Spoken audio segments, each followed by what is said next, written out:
Bueno, vamos a resolver el problema 1 de la actividad integrativa 6, la última que tuvieron. Es un problema que tiene dos variantes muy similares. La primera trata de la descomposición térmica del carbonato de calcio sólido, que se descompone dando como productos óxido de calcio, también sólido, y dióxido de carbono gaseoso. Esta reacción ocurre a una alta temperatura, 1000 grados en este caso.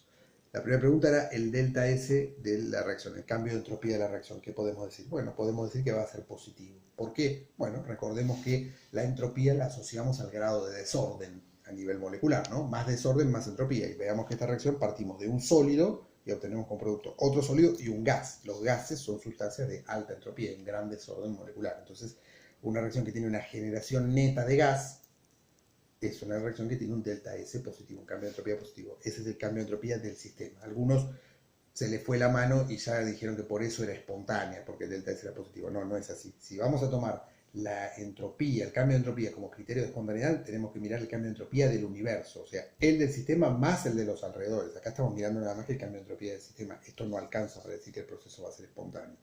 De hecho, esta reacción es espontánea a temperaturas altas. A temperaturas bajas no es espontánea, a pesar de que tiene delta S positivo. Solo había que decir esto. Si era positivo el delta S del sistema, es positivo o negativo, nada más. Entonces no había que hablar nada de espontaneidad. Bien, la segunda pregunta nos preguntaba había que calcular la mínima masa de carbonato de calcio que era necesario para alcanzar el equilibrio en un recipiente de 0,5 litros a la temperatura que dijimos. Y la constante de equilibrio Kp tiene un valor de 4 atmósferas, o sea que tiene que descomponerse la cantidad, una cantidad necesaria de carbonato de calcio para que el dióxido de carbono alcance una presión de 4 atmósferas. O sea, el sistema en equilibrio tendría el reactivo y el producto, los dos sólidos, el carbonato de calcio y el óxido de calcio, sólidos, y en la fase gaseosa, dióxido de carbono, una presión de 4 atmósferas. Ese sería el sistema en equilibrio. ¿Qué cantidad de dióxido de carbono tenemos acá? Bueno, P por B sobre RT. 4 atmósferas, que es la presión de equilibrio, por 0,5 litros, que es el volumen del recipiente, R y la temperatura absoluta. Y eso nos da que los moles de dióxido de carbono en este recipiente de 0,5 litros serían 0,019 moles. Los moles de dióxido de carbono en el equilibrio son iguales a los moles de carbonato de calcio consumidos, porque observemos que la estequiometría es 1 a 1. Por cada mol de dióxido de carbono que se obtiene, se tiene que descomponer un mol de carbonato de calcio. O sea que la cantidad mínima de moles de carbonato de calcio que tiene que haber inicialmente tiene que ser esta, 0,019. Si hay menos que esto, no se va a llegar al equilibrio, porque aún descomponiéndose todo el carbonato de calcio no va a llegar a la presión de 4 atmósferas. Entonces, la mínima masa de carbonato de calcio, la mínima cantidad de moles de carbonato de calcio es 0,019 moles, que pasada masa es 1,91 gramos. Esa es la mínima masa de carbonato de calcio que tiene que haber en el recipiente inicialmente para alcanzar el equilibrio.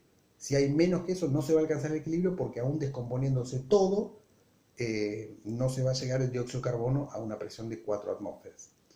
Y si hay más que 1,91 gramos, bueno, ¿qué va a pasar? Se van a descomponer 1,91 gramos, el resto va a quedar como sólido. Esa es la mínima masa.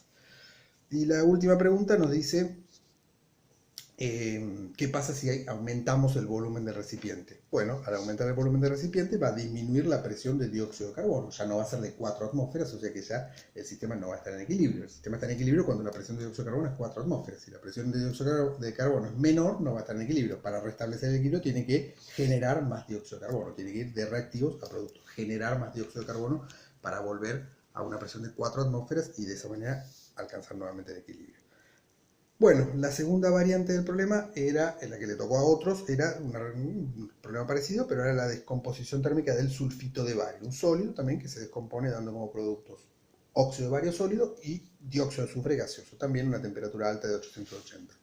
Bueno, con respecto al cambio de entropía decimos lo mismo, a partir de un sólido estamos obteniendo un sólido y un gas, por lo tanto el delta S del sistema es positivo, el cambio de entropía del sistema es positivo, no decimos nada sobre la espontaneidad. También esta reacción es espontánea a temperaturas altas y no a temperaturas bajas, pero el delta S va a ser positivo siempre, porque hay una generación neta de un gas. Bueno, el segundo problema es igual que el del dióxido, que el del carbonato de calcio, pero con otros números. Tenemos que ver cuál es la mínima masa de sulfito de bario que tiene que haber en el recipiente para alcanzar el equilibrio. La constante de equilibrio Kp es 9,3 atmósferas, el recipiente tiene un volumen de 2,5 litros, o sea, en el equilibrio vamos a tener los sólidos, el sulfito de bario y el óxido de bario, y en la fase gaseosa, dióxido de azufre a una presión de 9,3 atmósferas. ¿cuántos moles de dióxido de azufre tenemos? 9,3 atmósferas por 2,5 litros sobre la temperatura absoluta y la constante R. Y eso nos da 0,246 moles de dióxido de azufre, o sea que la cantidad mínima de sulfito de bario que tiene que haber inicialmente en el recipiente tiene que ser 0,246 moles. Si hay menos que eso, no se va a llegar a alcanzar el equilibrio, porque aún descomponiéndose todo el sulfito de bario, no va a llegar el dióxido de azufre a una presión de 9,3 atmósferas. Tiene que haber por lo menos 0,246 moles, que pasados a masa son 53,5 gramos. Esa es la mínima masa que tiene que haber inicialmente de sulfito de bario para que el sistema pueda alcanzar el equilibrio con el dióxido de azufre a una presión de 9,3 atmósferas. Y la última pregunta nos preguntaba qué pasa con el equilibrio si agregamos óxido de bario sólido. No pasa nada, no afecta al equilibrio porque es un sólido. No va a cambiar la presión del dióxido de azufre. Observemos que Kp, en la constante de equilibrio Kp, solo figura la presión del dióxido de azufre. Los sólidos no aparecen en la constante de equilibrio. O sea, agregar óxido de bario sólido no va a afectar al equilibrio.